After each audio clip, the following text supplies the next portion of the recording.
جو سچی سنتوں سے قائم ہو چکے ہیں وہ بھی سب کو الحمدللہ نحمده ونستعینه ونستغفره ونؤمن به ونتوکل علیہ ونعوذ باللہ من شرور انفسنا ومن سیئات اعمالنا من يهد الله فلا مضل له ومن يضلله فلا هادي له ونشهد أن لا إله إلا الله وحده لا شريك له ونشهد أن سيدنا ومولانا محمدا عبده ورسوله صلى الله عليه وعلى آله وأصحابه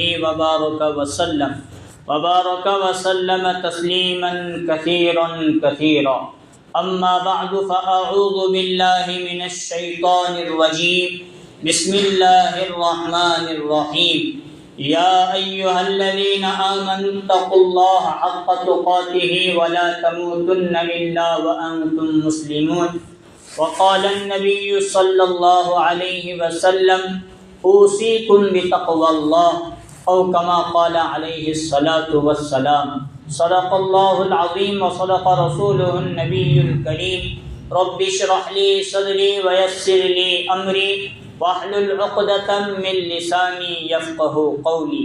ایک مرتبہ نبی اکرم صلی اللہ علیہ وسلم پر درود شریف پڑھ لیجیے۔ اللہم صلی علی محمد وعلی آل محمد کما صلیت علی ابراہیم وعلی آل ابراہیم انک حمید مجید۔ اللہم بارک علی محمد وعلی آل محمد کما بارکت علی ابراہیم وعلی آل ابراہیم انک حمید مجید۔ محترم بزرگوں اور عزیز دوستوں، اللہ تبارک و تعالیٰ کا احسان، اللہ کا فضل اور اللہ کا کرم ہے کہ اللہ تبارک و تعالیٰ نے ہم تمام کو نماز جمعہ کے لیے اپنے گھر مسجد جلد سے جلد آنے کی توفیق نصیب فرمائی۔ جو باتیں کہیں جائے اللہ تبارک و تعالی ہم تمام کو ان تمام باتوں پر عمل کرنے کی توفیق نصیب فرمائے اور قیامت کے دن ذریعہ مغفرت اور ذریعہ نجات بنائے۔ بزرگوں، دوستوں اور عزیزوں، ابھی بہت قریب میں رمضان المبارک کا مقدس مہینہ گزر چکا ہے۔ اس کے انوارات، اس کے برکات، اس کی رحمتیں، اللہ نے جو کچھ برسائے، جن کے مقدر میں لینا تھا انہوں نے لے لیا اور جن کے مقدر میں نہیں لینا تھا وہ ہر اعتبار سے دور رہے۔ لیکن قرآن کریم میں اللہ تبارک و تعالیٰ نے فرمایا روزے میں نے کیوں دیے، اس کی وجہ خود اللہ فرماتے ہیں یا ایھا الذین آمنوا کتب علیکم الصیام کما کتب علی الذین من قبلکم لعلکم تتقون۔ روزے رکھوانا، روزے فرض کروانے کا مقصد یہ تھا لعلکم تتقون، تاکہ تم متقی بن جاؤ۔ اب تقوی کا تعلق روزے سے کیا سمجھ میں نہیں آتا، بلکہ جتنے بھی احکامات ہیں ان تمام احکامات کے اندر اللہ تعالیٰ نے اکثر و بیشتر میں تقوی کا لفظ اختیار کیا اور تقوی وہاں اللہ کا حکم ہوا۔ جیسے ہم نکاح کے تعلق سے نکاح کی مجلس میں قرآن مجید کی 3 آیتیں پڑھتے ہیں، یا ایھا الناس اتقوا ربکم الذی خلقکم من نفس واحدہ۔ حالانکہ یہاں شادی کا تذکرہ ہو رہا ہے، اللہ کیا فرماتے ہیں یا ایھا الناس اتقوا، اے انسانوں اللہ سے ڈرو، تقوی اختیار کرو۔ نکاح کے موقع پر ہم دوسری آیت پڑھتے ہیں خطبے میں یا ایھا الذین آمنوا اتقوا اللہ حق تقاتہ، اے ایمان والو اللہ تعالیٰ سے ڈرو، اللہ کا تقوی اختیار کرو، حق تقاتہ، جس طرح تقوی اختیار کرنے کا حق ہے اس طرح تقوی اختیار کرو۔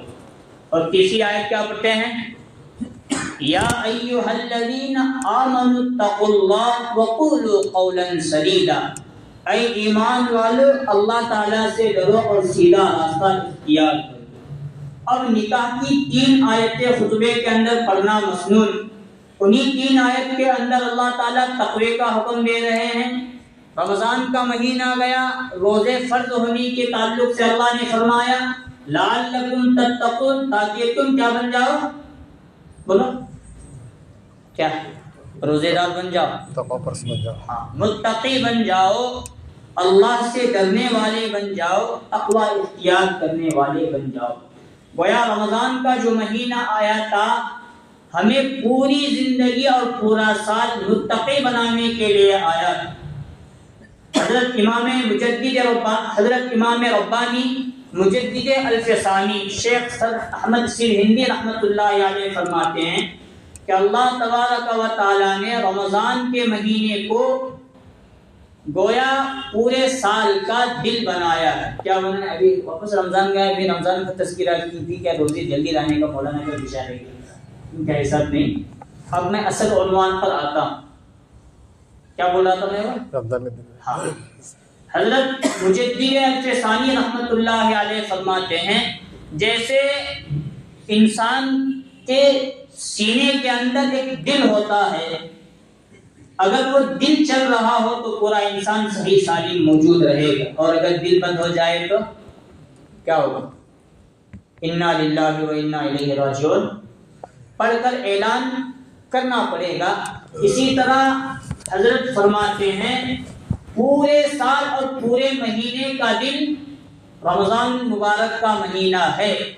اگر رمضان کا مہینہ درست رہا، درست ہوا اور ہم نے درست کیا تو پورا سال۔ مطلب حضرت کے کہنے کا منشا اور اشارتاً یہ بات کہہ رہے ہیں رمضان میں تم نے تقوی اختیار کیا تو پورا سال تمہارے لیے تقوی اختیار کرنا آسان ہے۔ رمضان میں تم نے نمازوں کی پابندی کی تو پورے سال کے تمام دنوں میں نمازوں کی پابندی کرنا آسان ہے۔ رمضان میں تم نے جھوٹ سے پرہیز کیا تو اور دنوں میں جھوٹ سے پرہیز کرنا۔ رمضان جس طرح گزاریں گے اسی طرح تمام دنوں کے اندر اللہ تعالیٰ توفیق نصیب فرمائیں گے۔ اور تقوی اسی کا نام ہے کہ اللہ تعالیٰ نے جن چیزوں کا حکم دیا ان کو بجا لانا اور جن چیزوں سے منع کیا ان سے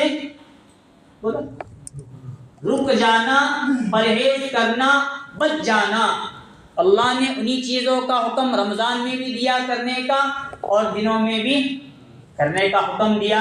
رمضان میں بھی اللہ نے منع فرمایا اور دیگر دنوں میں بھی اللہ تعالیٰ نے منع فرمایا۔ اسی چیز کا نام اللہ نے جو احکامات دیے ان پر عمل کرنا اور جو منہیات ہیں ان سے بچ جانا اور نبی صلی اللہ علیہ وسلم کی سنتوں پر عمل کرتے رہنا، اس چیز کا نام ہے تقوی۔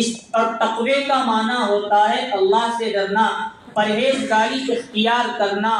یہ لفظ تقوی قرآن مجید میں کئی مقامات پر اللہ نے بہت ساری جگہ بار بار ارشاد فرمایا کہ متقیوں کی زندگی اختیار کرو اگر کامیابی چاہتے ہو، اللہ سے ڈرو، دنیا اور آخرت میں تم لوگ کامیاب ہو جاؤ۔ تقوی کیا ہے؟ تقوی کیا ہے؟ تقوی کیا ہے؟ غالباً حضرت عمر بن خطاب رضی اللہ عنہ نے ایک مرتبہ ایک بڑے صحابی ہیں حضرت ابو ہریرہ رضی اللہ عنہ، ان سے پوچھا حضرت اللہ نے اور رسول اللہ صلی اللہ علیہ وسلم نے بار بار تقوی کا تذکرہ کیا، تقوی کس چیز کو کہتے ہیں؟ تو اب حضرت ابو ہریرہ رضی اللہ تعالی عنہ کو معلوم تھا کہ جو مجھے پوچھ رہے ہیں وہ کوئی معمولی شخصیت کون پوچھ رہے تھے؟ بولو، ایسا لگ رہا ہے ابھی شکمبے کا اثر ہے، شکمبہ ختم ہوئے۔ بولو ذرا، کون پوچھ رہے تھے سوال؟ حضرت عمر۔ ان سے پوچھ رہے ہیں حضرت ابو ہریرہ رضی اللہ عنہ سے، اور حضرت عمر رضی اللہ عنہ کا شمار عشرہ مبشرہ میں ہونے کے ساتھ ساتھ خلفائے راشدین میں ہوتا ہے، اور حضرت ابو ہریرہ کا شمار نہ خلفائے راشدین میں ہوتا ہے نہ عشرہ مبشرہ میں ہوتا ہے۔ حضرت ابو ہریرہ کو معلوم ہے جو مجھے پوچھ رہے ہیں وہ ان کے پاس جواب پہلے سے موجود ہے، لیکن جو مجھے جس انداز میں مجھ سے جواب چاہتے ہیں میں اسی انداز میں ان کو جواب دوں، کیونکہ حضرت ابو ہریرہ نبی صلی اللہ علیہ وسلم کے بعد ایک عالم ربانی کی حیثیت اور مفتی کی حیثیت سے مدینہ منورہ میں ان کے درس شروع ہو گئے۔ پوری دنیا سے کئی ممالک سے لوگ اور طلباء ان کے پاس اس زمانے میں لوگ سبق لینے کے لیے آیا کرتے تھے۔ مجھے تو معلوم ہے، لیکن جو آپ کے پاس پوری دنیا سے امنڈ کر طلباء آ رہے ہیں، آپ ان کو سبق کیا دیتے ہیں؟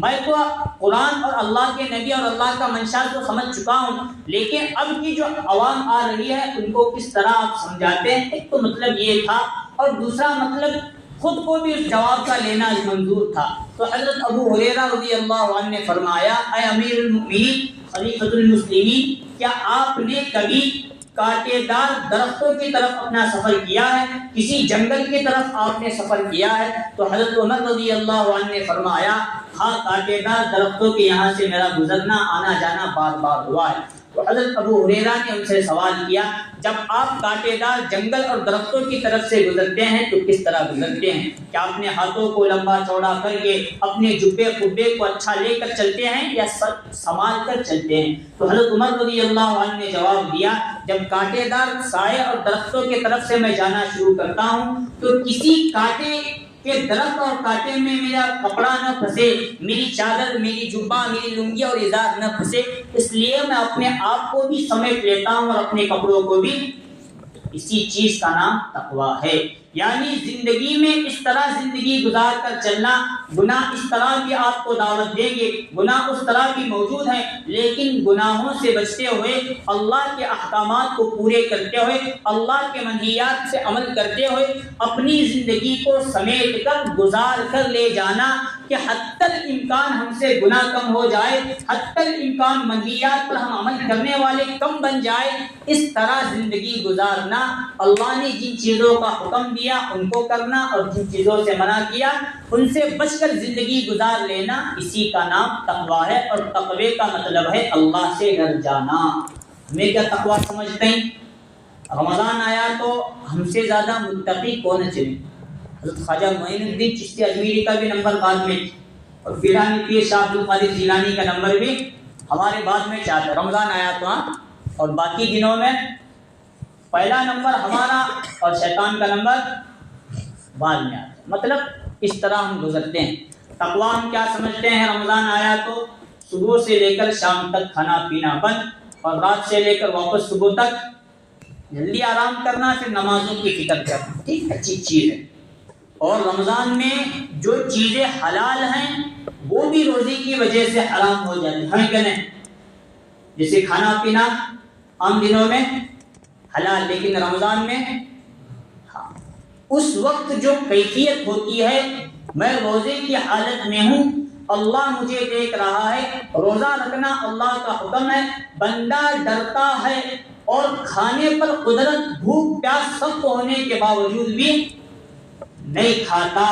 یہی پرہیزگاری اللہ چاہتے ہیں کہ عام دنوں کے اندر جن چیزوں کو میں نے حلال کیا ہے وہ تم کھاؤ، لیکن جن چیزوں کو میں نے حرام کیا ہے ان سے بولو۔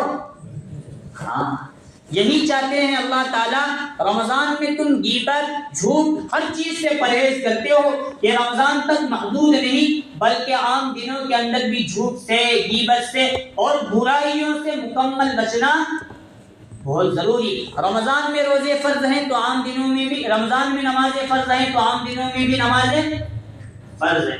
بہت ساری چیزیں جو رمضان میں ہم اختیار کرتے ہیں لیکن عام دنوں کا مسئلہ کھڑا ہوتا ہے تو ہم اس سے بچنے کے لیے تیار نہیں۔ اسی لیے میں نے پہلے بات یہ کہا، حضرت امام ربانی مجدد الفسانی فرماتے ہیں اگر ہم نے رمضان صحیح نیت کے ساتھ گزارا تو رمضان پورے سال کا دل ہے، اور دل دھڑکتا رہے گا تو پورے سال ہم عبادتوں میں گزاریں گے۔ اور ہم نے رمضان کے لیے فقط دل کو اوپر سے کور لگا کر سجایا تھا اور اندر سے وہ دل مردہ ہے. جیسے تیسے روزے گزر گئے, جیسے تیسے نمازیں گزر گئے, جیسے تیسے تراویح گزر گئی, جیسے تیسے قرآن مجید کا ختم ہونا اور پڑھنا گزر گیا, لیکن دل جو اندر سے مردہ تھا اس کے اوپر جو کور چڑھا تھا اس کور پر تو نورانیت اور برکات انوارات آ گئے, لیکن دل کے اندر نہ جانے کی وجہ سے وہ دل آج بھی مردہ, رمضان میں بھی مردہ اور عام دنوں میں بھی مردہ ہونے کی وجہ سے ہمارا پورا سال عبادتوں کے اندر,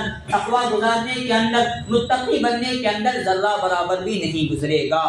تقوی کا سبق جہاں قرآن نے دیا, جہاں نبی صلی اللہ علیہ وسلم نے دیا, صحابہ اکرام پر قربان جائیے, انہوں نے ہمیں سبق دیا کہ آئندہ چل کر قوم اور امت یہ نہ کہے کہ اللہ کے لیے کہنا آسان ہے.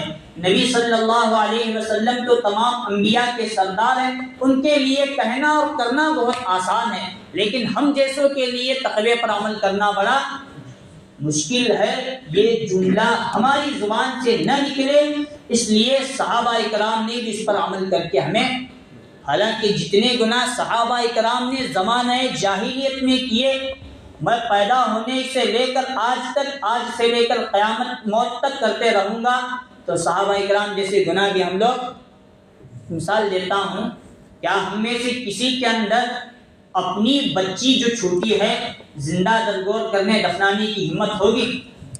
کتنا ہی سخت دل انسان ہو, کسی کے اندر آج ہمت نہیں ہوگی. لیکن صحابہ اکرام سے یہ کام, زمانہ جاہلیت کی میں بات کر رہا ہوں, ایمان لانے کے بعد قتل کرنا سر عام ہمت ہو سکتی ہے ہم میں سے کسی کی, چاہے حکومت سے ڈر کر, پولیس سے ڈر کر یا اللہ سے ڈر کر, جس سے بھی ہو, یہ نہیں ہو سکتی. لیکن صحابہ اکرام سے وہ کام بھی زمانہ جاہلیت میں, بس یہ تو مثالیں میں دے رہا ہوں, جب ان کے دل زمانہ جاہلیت میں گناہوں کے نحوست میں اتنے ڈوبے ہوئے کہ اتنے سخت پتھر دل ہو چکے تھے, لیکن ایمان لانے کے بعد اللہ سے ڈرنا شروع کیا, نبی صلی اللہ علیہ وسلم کی سنت اور باتوں پر عمل کرنا شروع کیا, تو کیا صحابہ بنے؟ خود اللہ کے رسول صلی اللہ علیہ وسلم نے فرمایا, اصحابی کالنجوم فبأیہم اقتدیتم اہتدیتم, میرے صحابہ ستاروں کے مانند ہیں, جس کی بھی اتباع کرو گے تم لوگ کامیاب ہو جاؤ گے. ایک مرتبہ حضرت عمر رضی اللہ عنہ ایک پہاڑی علاقے چتیل میدان میں اپنا سفر شروع تھا, تو ان کے پاس کھانے پینے کا جو سامان اپنے گھر سے لے کر نکلے تھے وہ ختم ہو گیا. اب تلاش کر رہے تھے کہ کوئی بندہ یہاں مجھے ملے اور میرے کھانے پینے کا انتظام ہو جائے, گرچہ اسے رقم دینے کی ضرورت پڑی تو رقم دوں گا. دیکھا کہ پہاڑی علاقے میں ایک چرواہا بکریاں چرا رہا ہے, تو حضرت عمر رضی اللہ عنہ کو ایک امید اور امید کی کرن معلوم ہوئی. اس کے پاس گئے اور جا کر کہا, مجھے اس بکری کا دودھ دھونا ہے اور اپنی پیاس بجھانا ہے. اس نے کہا, چرواہے نے, بکریوں کا مالک میں نہیں ہوں, میں تو ایک نوکر ہوں, چرواہا ہوں, مجھے خود استعمال کرنے کی اجازت نہیں, تو میں آپ کو کہاں سے دے سکتا. اب حضرت عمر تو عمر تھے, اس کے ایمان کی جانچ اور امتحان لینے کے لیے کہا, دیکھو علاقہ چٹیل میدان ہے, پہاڑی علاقہ ہے, بھیڑیا کا آنا جانا یہاں رہتا ہے, میں رقم دیتا ہوں, ایک بکری کی قیمت آپ کو دیتا ہوں, لے لو, چھپاؤ لو اور اپنے کام میں استعمال لانا, اور اپنے مالک کو کہہ دینا مجھے ایک بکری دے دو, اس کی قیمت لے لو, اپنے مالک کو جا کر کہو, بکریوں کے مالک. بھیڑیا آیا اور بکری کو لے کر چلا گیا اپنا شکار کر کے, میں اس میں کیا کر سکتا ہوں, تو تمہارا مالک بھی تمہیں نہیں کہے گا. تو اس چرواہے کی زبان سے خلیفہ وقت کے سامنے نکلا, این اللہ, این اللہ, این اللہ, اللہ کہاں ہے؟ اگر میں اس طرح کروں تو پھر اللہ کہاں ہے؟ کیا اللہ مجھے نہیں دیکھ رہا؟ کیا اللہ میری کیفیت کو نہیں جانتا؟ یہ اس وقت کے چرواہوں کا تقویٰ تھا, ایمان تھا. دیکھنے والا کوئی موجود نہیں, لیکن پھر بھی ان کے دل کے اندر اللہ کا ڈر, اللہ کا تقویٰ اتنا تھا کہ میں مالک کے سامنے تو جواب دوں گا, لیکن اللہ کے سامنے جواب دینے کی میری ہمت اور طاقت نہیں. یہی حضرت عمر رضی اللہ عنہ مدینہ کا گشت کر رہے تھے رات کے موقع پر, تو ایک جھوپڑ پٹی سے ایک معمولی گھر سے ایک ماں اور ایک بیٹی دونوں باتیں کر رہے تھے. ماں بیٹی سے کہہ رہی تھی بیٹی دودھ کے اندر پانی ملا لے تاکہ دودھ میں اضافہ ہو جائے اور ہمیں آمدنی اور رقم زیادہ مل جائے گی بیچنے کے بعد. حضرت عمر وہ سن رہے تھے. تو بیٹی نے کہا امی جان عمر رضی اللہ عنہ کا زمانہ خلافت شروع ہے جو عدل و انصاف پر مبنی ہے، ہم کیسے یہ کام کر سکتے ہیں ظلم والا کام. تو ماں نے اپنی بیٹی کا امتحان لینے کے لیے کہا عمر رضی اللہ عنہ اپنے گھر میں سو رہے ہوں گے، ہمیں یہاں دیکھنے والا کون ہے؟ تو بیٹی نے کہا عمر اگر سو رہے ہوں گے لیکن دیکھنے والا یہاں بھی اللہ موجود ہے. حالانکہ حضرت عمر باہر تھے، ان کو معلوم نہیں تھا. ماں اپنے بیٹی کا امتحان لینے کے لیے سوالات کر رہی تھی اور ایک اندازہ دے رہی تھی کہ دودھ میں پانی ملا لے. لیکن اس زمانے کا ایمان اور تقویٰ اتنا تھا، نہ ماں نے گوارا کیا نہ بیٹی نے گوارا کیا، اور سب سن رہے تھے. کون؟ حضرت عمر. نشان لگائے چلے گئے. جب دربار قائم ہوا ماں بیٹی دونوں کو بلایا اور بیٹی جوان تھی، اپنے بیٹے سے نکاح کی درخواست کی اور منگنی کا پیغام بھیجا. الحمدللہ ثم الحمدللہ اسی جوڑے سے پھر حضرت عمر رضی اللہ عنہ جیسا خلیفہ عمر ثانی، جو حضرت عمر جیسا انصاف اور عدل و انصاف قائم کرنے والے دوسرے عمر ابن عبد العزیز رحمۃ اللہ علیہ پیدا ہوئے. اور اس زمانے کے لوگوں نے کہا جس طرح کا حضرت عمر بن خطاب رضی اللہ عنہ کا انصاف عدل و انصاف اس زمانے میں مدینہ منورہ کے لوگوں نے دیکھا، کوفہ اور بصرہ میں ہم نے حضرت عمر بن عبد العزیز رحمۃ اللہ علیہ سے بھی وہی عدل و انصاف دیکھا. ایک دریا کنارے اور تالاب وغیرہ کے کنارے شیر، بھیڑیا اور بکری ایک ہی جگہ سے پانی پیتے تھے، اور بھیڑیا کے اندر اتنی ہمت نہیں کہ بکری پر اچھلے کہ ایک بکری پر ہم.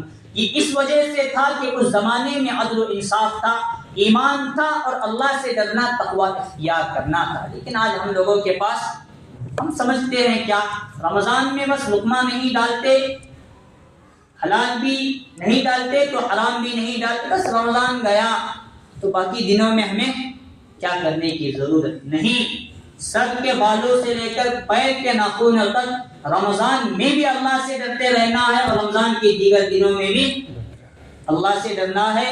اپنی زبانوں کی حفاظت رمضان میں بھی کرنا ہے، دوسرے دنوں میں بھی. ہاں، حرام کا لقمہ ہو، جھوٹ ہو، غیبت ہو، چغلخوری ہو، دھوکہ ہو، وہ رمضان میں بھی ناجائز تھے تو باقی دنوں میں بھی وقت مکمل ہو رہا ہے. ایک واقعہ مجھے یاد آ رہا ہے، ایک اپنے گاؤں کی مناسبت سے اس کو بیان کر کے ختم کرتا ہوں. شانور بابا کا نام سنی؟ حضرت شانور پیرا رحمۃ اللہ علیہ کائیں بولو کائیں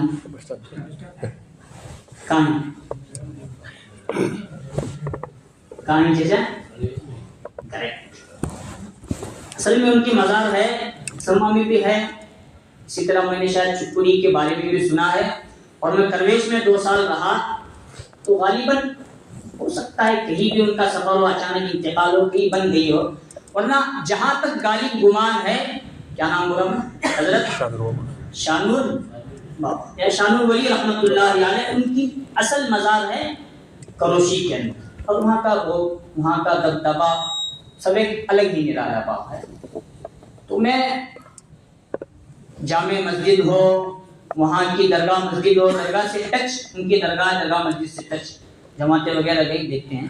تو میں الحمدللہ وہاں بھی میرے جمعہ کے تعلق سے بیانات وغیرہ ہوتے تھے.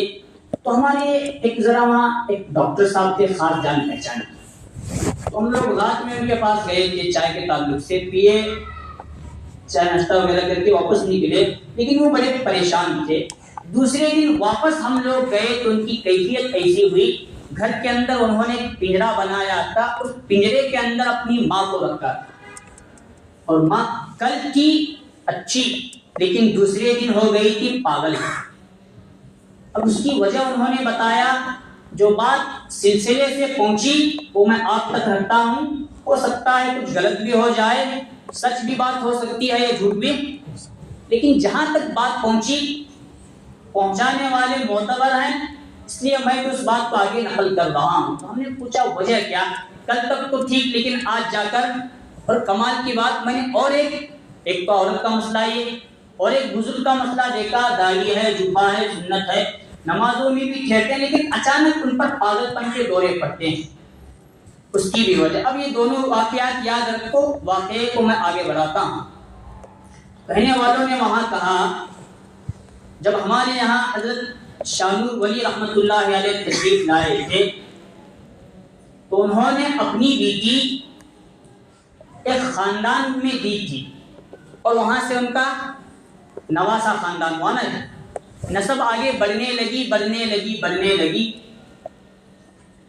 اسی خاندان کے یہاں اور ایک ولی تشریف لائے، اور جو دوسرے ولی آئے تھے جو نواسا خاندان میں، کہیں سے باہر سے آئے یا کوئی مسئلہ ہوگا، وہ تھے ذرا مالدار، ان کے پاس پیسہ وغیرہ تھا۔ کیا تھا؟